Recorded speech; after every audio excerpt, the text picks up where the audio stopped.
Hello everyone, this is Janvi. आज हम करने वाले हैं क्रैमर्स रूल, बट कौन सी इक्वेशन के लिए? होमोजेनियस इक्वेशन के लिए। ठीक है, इसकी मैं एक पहले वीडियो करा चुकी हूँ जिसमें मैंने आपको नॉन होमोजेनियस इक्वेशन बताई थी, बट एक मैं आपको फिर से रिपीट कर देती हूँ। मे बी वो वीडियो आप में से किसी ने देखी हो किसी ने ना देखी हो। तो अगर हमारे पास एक इक्वेशन है, अगर इक्वल्स टू में है कोई कांस्टेंट, तो वो होती है नॉन होमोजेनियस। ठीक है, और अगर a x plus y plus c z equals to में आ जाता है 0, तो भी इक्वेशन होती है हमारी होमोजेनियस इक्वेशन। तो आज हम वही इक्वेशन करने वाले, कौन सी? Homogeneous equation by using Cramer's rule. तो होमोजेनियस इक्वेशन को किस तरह से हम उनका सोल्यूशन निकालेंगे वो हम देखने वाले हैं। देखो, आपके पास इक्वेशन गिवन होगी, तो आपका जो पहला स्टेप होगा वो होगा आपको डी निकालना है, डी। ठीक है, अब जब आप डी निकालोगे तो दो केसेस है ना, आपने डिटरमिनेंट निकाला, हो सकता है वो डिटरमिनेंट 0 आ जाए, बिल्कुल आ सकता है, या फिर ऐसा हो सकता है कि वो 0 ना आए, कुछ और कोई नंबर आ जाए, नेगेटिव पॉजिटिव कुछ भी, बट 0 ना आए। ठीक है, कोई नंबर आ जाए। तो अगर हमारा 0 नहीं आता है, ठीक है, मान लिया हमने निकाला और हमारा क्या है, हमारा 0 नहीं आया, तो उसके बाद हमें D1 निकालना है, हमें D2 निकालना है, हमें D3 निकालना है, और ये डेफिनेटली 0 ही आएंगे। ठीक है, और ये आएंगे 0, तो हम ऐसी सिचुएशन में लिख देंगे कि एक्स वाई जेड की वैल्यू क्या है, 0, और ये हमारा बनता है कौन सा केस? Trivial solution.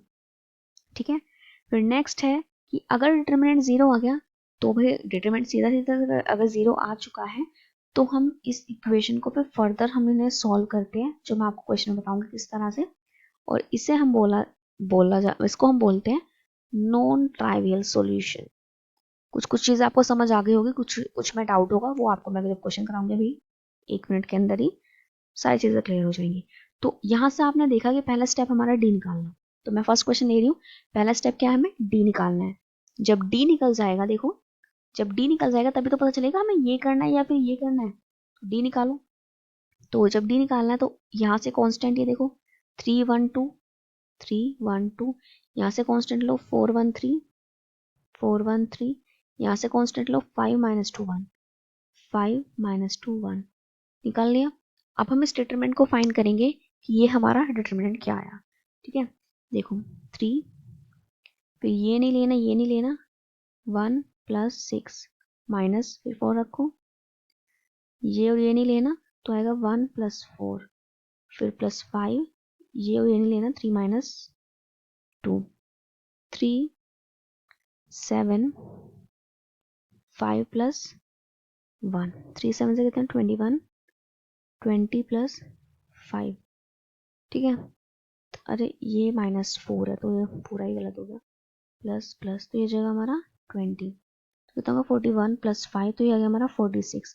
तो हम देख सकते हैं जो डिटरमिनेंट है वो हमारा नॉट इक्वल्स टू 0 है, नॉट इक्वल्स टू 0। ठीक है, तो मतलब ये हमारा ये वाला केस बना फर्स्ट वाला। तो उसके बाद हमें D1 D2 D3 हमें फाइंड करना होगा, तो हम D1 D2 D3 फाइंड करेंगे। अब देखो D1 कैसे निकलेगा। D1 का मतलब है कि जो हमारा फर्स्ट कॉलम है उसको जगह पे ये रख दो इक्वल्स टू में जो लिखा हुआ, तो 0 0 0, बाकी सब हम रख देंगे सेम। ठीक है, तो भाई अगर ए डिटरमिनेंट की एक प्रॉपर्टी होती है कि अगर कोई एक रो या फिर कोई एक पूरी कॉलम 0 हो जाए तो उसका डिटरमिनेंट 0 ही आता है। तो हमने देखा एक कॉलम 0 हो गई तो मतलब इसका डिटरमिनेंट 0 ही आएगा। इसी तरह हम D2 निकालेंगे। D2 का मतलब है कि सेकंड कॉलम में हमें इक्वल्स टू वाले रखने हैं, मतलब ये, और फर्स्ट में हम ये सेम रखेंगे जो आना है, और थर्ड में भी हम सेम। तो फिर से डिटरमिनेंट की प्रॉपर्टी के अकॉर्डिंग अगर एक कोई रो या फिर एक कोई कॉलम पूरी 0 है तो डिटरमिनेंट कितना आएगा, 0। फिर नेक्स्ट थर्ड D3 क्या होगा, इसमें हम थर्ड वाले में रख देंगे 0, थर्ड कॉलम में 0 0 0। फर्स्ट है हमारा 3 1 2, सेकेंड हमारी -4 1 3। अब अगर कोई एक कॉलम में एक रो 0 हो गई तो डिटरमिनेंट कितना होगा, 0। एक्स निकालने का फॉर्मूला होता है हमारा D1/D, तो D1 कितना है, D1 हमारा 0 अपॉन D कितना है 46, तो ओवरऑल आंसर 0 ही आएगा।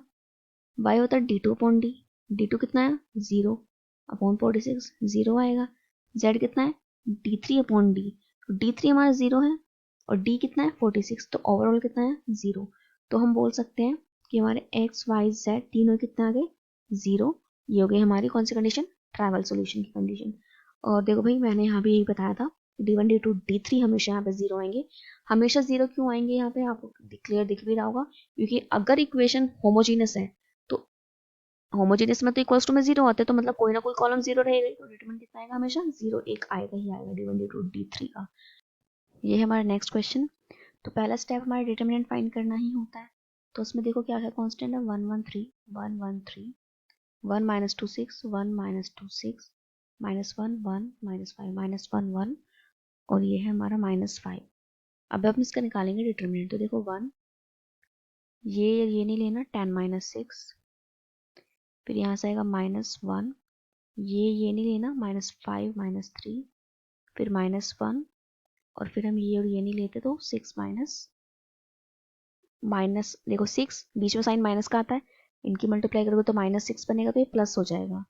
ठीक है, अगर तुम में से किसी को डिटरमिनेंट ही निकाला नहीं आता तो एक बार वीडियो देख लेना, मैंने डाली हुई वीडियो डिटरमिनेंट फाइंड करने की भी, वहां से एक बार वो देख लेना एंड उसके बाद ये करना।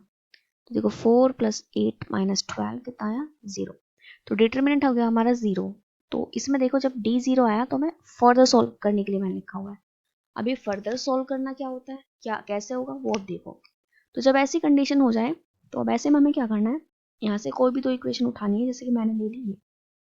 ठीक है, अब इसमें कोई भी एक वेरिएबल जीरो के साइड में डाल दो, तो मैं z को ही डाल रही हूँ, ये होगी मेरी इक्वेशन। दूसरी में ये उठा रही हूँ +z = 0। अब मैंने यहाँ भी z डाला, मतलब z वाली टर्म डाली थी, यहाँ भी मैं z वाली टर्म डाली, तो क्या आएगा -z। तो फिलहाल मेरी जो इक्वेशन बनी है वो क्या बनी है, एक तो ये और एक ये। अब मैं इसी से d निकालूंगी, इसी से d1 और इसी से निकालूंगी d2। तो अब इसको यूज करके मैंने निकाला d। तो 1 1 कांस्टेंट 1 -2, तो क्या आएगा -2 -1, तो डिटरमिनेंट कितना है -3, मतलब नॉट इक्वल्स टू 0 है। अब तो सिंपल, अब तो d1 निकाल दो, बस सिंपल d1 निकालो।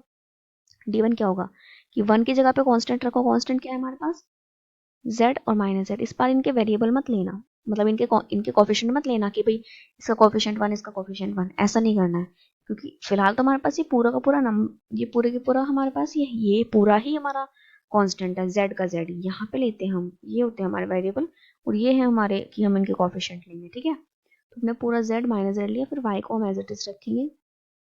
अब देखो करो, -2z + z, तो कितना आएगा माइनस का z।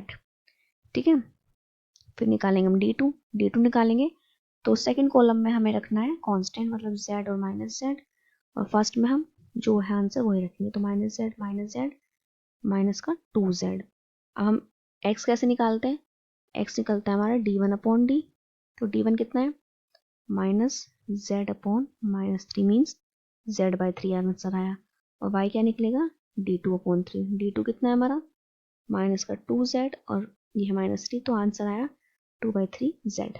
ठीक है, और इसमें जो हमारे सॉल्यूशन बनेंगे, कितने सॉल्यूशन बनेंगे, इनफाइनाइट सॉल्यूशन। रीजन, क्योंकि भाई देखो मैंने ना z की कोई फिक्स वैल्यू तो है नहीं हमारी, अब z तो हो सकता है z1 हो, अगर z1 हुआ तो ये 1/3 हो जाएगा, ये 2/3, अगर z2 हुआ तो ये 2/3, ये 4/3, अगर z3 हुआ तो ये 1, ये 6/3। ठीक है, इस तरह से होगा। तो मतलब z की जितनी अलग अलग वैल्यूज आएगी उतनी ही अलग अलग वैल्यूज किसकी आएगी, x और y की आएगी।